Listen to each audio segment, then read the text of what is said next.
One thing that really bothers me is the cadaver dog hit Jen's car, not Stephan's. He was seen with the flat that was ultimately where she was found, then only involved the pet ambulance.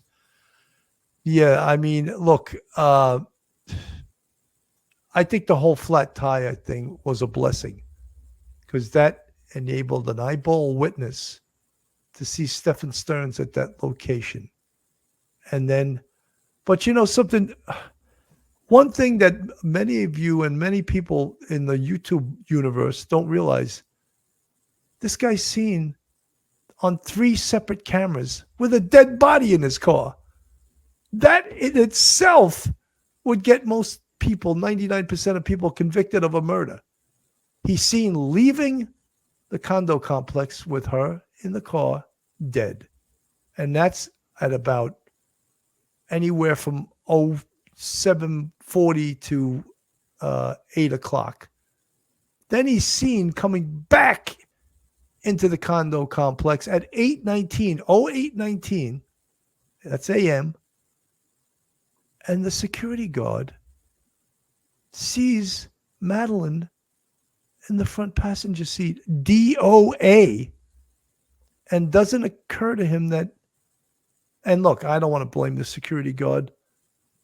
I don't even know if he even asked Stephan Sterns a show, right? You know, and that was when Stephan Sterns says, I forgot my clicker. And guess what was in his hand? His clicker. And that was verified by the security guard because that was his reason for going back into the complex. I forgot my clicker, you know, and then he stays inside the condo for 12 minutes. And then he leaves. And at some point, he's in the Holiday Inn parking lot. I don't have the exact time. I have it written down somewhere. Yeah, so I think it's a little after 9 or something like that, 9:30, something like that. And he's seen on the video camera in the parking lot, backing up, opening the trunk, and then going to the passenger side of the car and removing Madeline's dead body and throwing her into the trunk. That alone, with no other evidence, would get most people convicted. And many people, they don't even mention that. That's like huge. And you remember Chief Mena from the Orange County Sheriff's Office very early on in the investigation said, we believe at that point that Madeline was already dead. And people wanted to know why. And he, based on how her body was placed in the front seat, how she was there with her mouth wide open, she did not look like a person that's alive. Mike.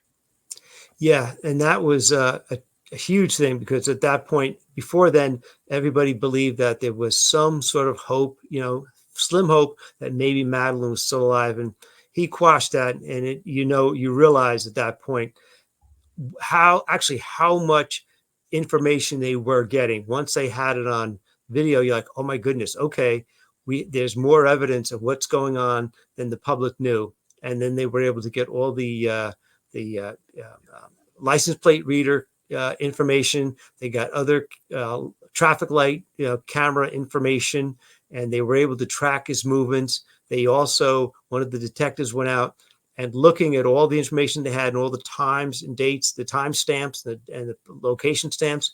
They tried to figure out where he was actually driving that day. Did he go north? Did he go south? Did he go east? Did he go west? And we're trying to figure out, and they almost had it. They didn't know he went down that long country road because it was only one pretty distant license plate reader. So he knew he was on the road, but they didn't know where he went after he was on that road. And like you said, the poor Maddie's body never would have been found if not for that one person to say, wait a minute, I saw that guy with the beard, the tall guy with the beard. It looked like the guy I saw on TV. That's the one. And he made that phone call. And at that point, they were able to place him somewhere along that road. And that really was really critical piece of evidence in getting poor Maddie and recovering poor Maddie. But that was a huge thing. the idea that he took a huge chance, and maybe because he was freaking out, not knowing what to do, not knowing where to go, driving back and forth. Because just think about it; it doesn't make any sense. You leave with Maddie in the car; she's already passed. She's already deceased, and you drive around hoping people may see you. Say, "Oh, there's Stephan taking Maddie to school," So he has an excuse. He's driving around, and for some inexplicable reason, he makes a U-turn and comes right back. It, it's a really, it's like an odyssey that he's engaged in, and we're not sure why. How did that occur to him to do what he did? Is a really strange thing. And unfortunately, the one little piece of evidence that we don't have is, like you mentioned earlier, is if there was any sort of piece of evidence that would show him going out to that car somewhere between 2 a.m. and say 7 a.m.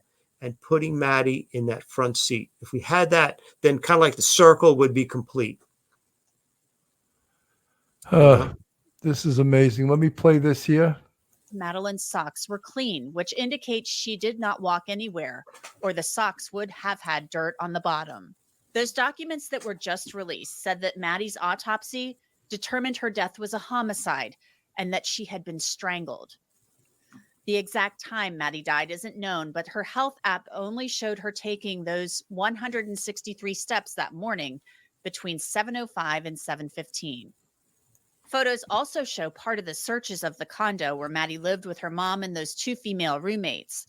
Some photos show the area of the living room where Maddie's room was located, but her mother, as I mentioned earlier, told detectives she didn't like to sleep there, so she typically slept with her. Jen Soto was asked to describe her sex life with Stephan by detectives. She described it as vanilla and said there were some things that Stephan wanted her to do that she wasn't. Well, I don't want to go into this because YouTube might not like that, Right. and but I want to go to some of the other interviews where we see Jennifer Soto being questioned by the detectives, and it's so, to me, in so many ways unnatural, the way she responds to questions and the way she sounds, and just answers some things. It's just not that believable. The videos, the text messages, the images, they're all documented forever. This has been an ongoing thing. And at her age, I think she probably thought they were in a relationship. She probably thought they were in love because he her male attention, right?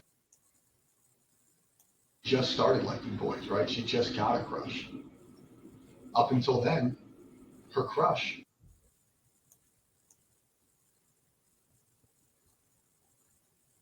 So this is the first time they're confronting Jennifer with this. At the same time, you guys are sleeping in the same bed together. You guys are all cohabitating. She's not sleeping in her room. But you felt the need to establish a rule that they couldn't sleep in the same room. But when you establish that rule, for 3 years, she's already been dating him, essentially. Whether that's legal or not. I had no idea. So I truthfully believe, and this is my belief, this is